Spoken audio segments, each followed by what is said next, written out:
Et Last le week sur résultat qui est sorti YouTube, Sergio Bobson ont montré TV. les défaites lamentables de tous les partis de l'opposition, y compris le MRC. Est-ce que tu as également fait évocation du code électoral de la possible participation du MRC à la prochaine élection présidentielle avec le professeur Maurice Kamto? C'est un débat en réalité qui est inutile sur lequel je ne veux plus revenir.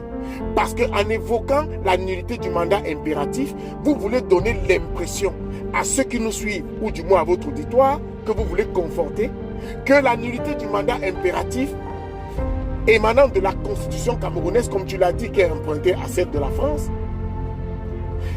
admet automatiquement la candidature du professeur Maurice Kamto avec le MRC, comme s'il y avait un lien. Il n'y en a aucun. Mais je suis là de tenter d'expliquer ce que c'est qu'un mandat impératif et les raisons pour lesquelles nous avons emprunté la nullité du mandat impératif à la France. Elle est simple. C'est tout simplement qu'un élu ne doit pas être assujetti ni à son parti politique, ni même au peuple dont il détient le mandat. Donc le député peut voter en son âme et conscience, même contre la volonté du peuple, même contre l'avis du peuple, sans que le peuple ne puisse le démettre de son mandat. En aucun moment, la nullité du mandat impératif ne suggère qu'un candidat d'un parti politique peut être porté par ceux de dit parti. Ça n'a pas de sens.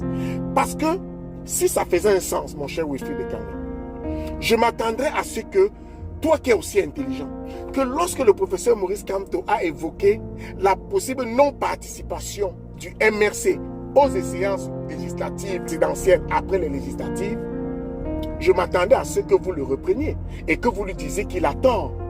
Parce qu'il a parlé en l'état actuel du code électoral. Il n'a pas fait référence à la Constitution, qui par ailleurs n'a pas évolué.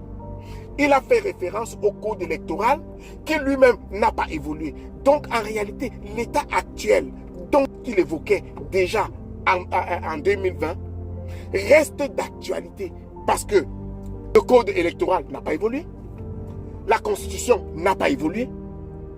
Nous sommes donc dans l'état actuel. Si je veux donc croire au professeur Maurice Kamto, à quel des deux professeurs Maurice Kamto vais-je croire? À celui qui a dit qu'il est pleinement conscient que le MRC ne peut pas participer aux élections présidentielles?